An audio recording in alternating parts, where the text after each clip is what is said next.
first mantra is, I am a messenger of light. I am a pilgrim on the way of love. I do not walk alone, but know myself as one with all great souls and one with them in service. Their strength is mine. This strength I claim. My strength is theirs, and this I freely give. A soul, I walk on earth. I represent the one. These are wonderful sayings, and they're very powerful. If there is power in gemstones, and we believe that there are, then there is power also in the spoken word. And these words have profound meaning. The second mantra. I know the law, and towards the goal I strive. Naught shall arrest my progress on the way. Each tiny life within my form responds. My soul has sounded forth that call, and clear day by day it sounds. The glamour holds me not. The path of light streams clear ahead. My plea goes forth to reach the hearts of men. I seek, I try to serve your need. Give me your hand and tread the path with me. 3. I strive towards understanding. Let wisdom take the place of knowledge in my life. 4. I strive towards cooperation. Let the master of my life, the soul, and likewise the one I seek to serve, throw light through me on others. 5. In the center of the will of God I stand. Naught shall deflect my will from his. I implement that will by love. I turn towards the field of service. I, the triangle divine, work out that will within the square and serve my fellow men. 6. I am one with my group of brothers, and all that I have is theirs. May the love which is in my soul pour forth to them. May the strength which is in me lift and aid them. May the thoughts which my soul creates reach and encourage them. 7. There is a certain esoteric mantra which embodies the attitude of the disciple who is striving in cooperative endeavor with others to link hierarchical intent with human aspiration and thus bring humanity nearer to its goal. The intent of the hierarchy is to increase man's capacity for freedom in order to function effectively with that life more abundantly, which the Christ will bring, and which demands that the spirit of man be free to approach divinity, and free also to choose the way of that approach. The mantra bears the name, the affirmation of the disciple. I am a point of light within a greater light. I am a strand of loving energy within a stream of love divine. I am a point of sacrificial fire, focused within the fiery will of God, and thus I stand. I am a way by which men may achieve. I am a source of strength, enabling them to stand. I am a beam of light shining upon their way, and thus I stand. And standing thus revolve and tread this way the ways of men, and know the ways of God, and thus I stand. This is the best I can do with words and phrases as I attempt to transcribe into language words so ancient that they antedate Sanskrit and Sanskrit. But the meaning is clear, and that is the point of importance. 8. The sons of men are one, and I am one with them. I seek to love, not hate. I seek to serve and not exact due service. I seek to heal, not hurt. Let pain bring due reward of light and love. Let the soul control the outer form and life and all events, and bring to light the love which underlies the happenings of the time. Let vision come and insight. Let the future stand revealed. Let inner union demonstrate and outer cleavages be gone. Let love prevail. Let all men love. These words may seem inadequate, but said with power and understanding of their significance and with the potency of the mind and the heart behind them, they can prove unbelievably potent in the life of the one who says them. They will produce also an effect in his environment, and the accumulated effects in the world as you spread the knowledge of the formula will be great and effective. It will change attitudes. enlighten the vision, and lead the aspirant to fuller service and to a wider cooperation based upon sacrifice. 9. We know, O Lord of love and life, about the need. Touch our hearts anew with love, that we too may love and give. Those are the mantras. Like I said, I printed those out, and I'll give you each a copy of them. Probably one of the things that we should do tonight is the great invocation. And I'll just lead the invocation, and we can just say it inwardly is really, I think, the best way to do it. So as I'm saying it outwardly, if you would say it inwardly, I think that would be really a wonderful thing to do. I'll start out with Om, and then I usually finish with 3 Oms. And I'll say the Om, and when you say it again inwardly.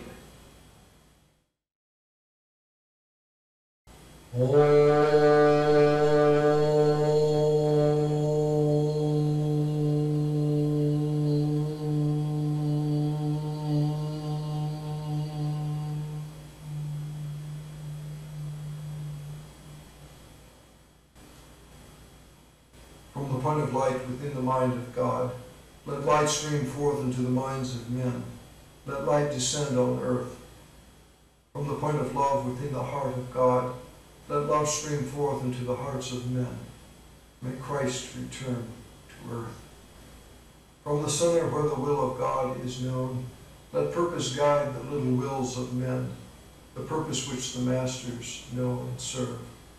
From the center which we call the race of men, let the plan of love and light work out, and may it seal the door where evil dwells. Let light and love and power restore the plan on earth.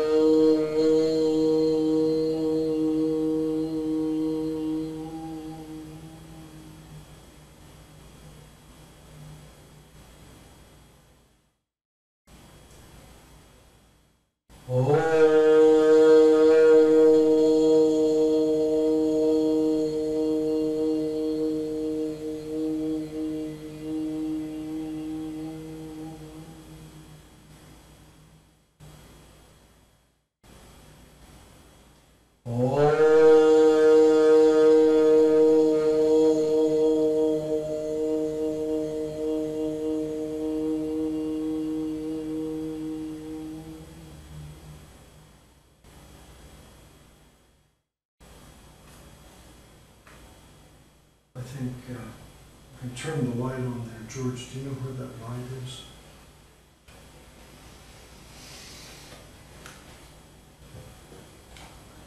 Focusing on a candle can be a really good thing to do. And it's one of the exercises for the opening of the third eye. I did it years ago, before I knew anything about any of this stuff, just because I liked it. But it really has a tremendous beneficial effect. The subject tonight is the opening of the third eye, and we need to get started here. You will note that in every lecture I've given this year, I have stressed 3 things. The study of the occult classics, which involves focus, and it also involves the intake of higher manas. So when you read the books by Blavatsky and that list of names that I've recommended that are here somewhere, I'll get them later toward the end of the lecture. Blavatsky, Alice Bailey, C.W. Leadbeater, Annie Besant, numerous others. I always recommend Douglas Baker because of the voluminous writings, and it's all in perfect keeping with the esoteric traditions. There are some others, though, as well. There's a lot of garbage out there on the market, so you got to really be careful. And of course, being careful is part of discipleship. It's developing discretion. And what you should be looking for is the unifying thread of truth.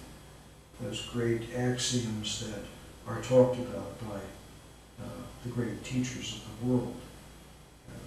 They're constantly expressing themselves. We see evidence of this link, this unifying thread in the Bible, the Bhagavad Gita, all of the great books of the great religions of the world.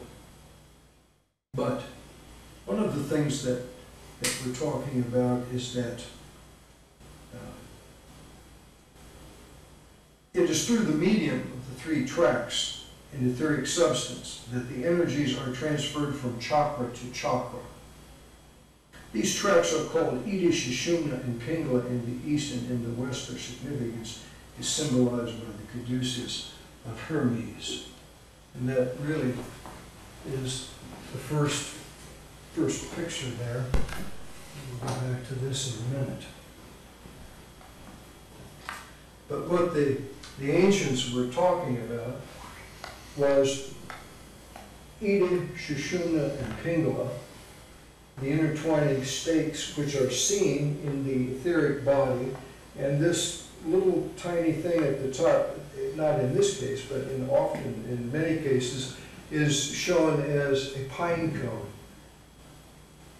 And that's kind of the symbol of the 1,000-petaled chakra, the crown chakra, at the top of a stick, which represents the central nervous system.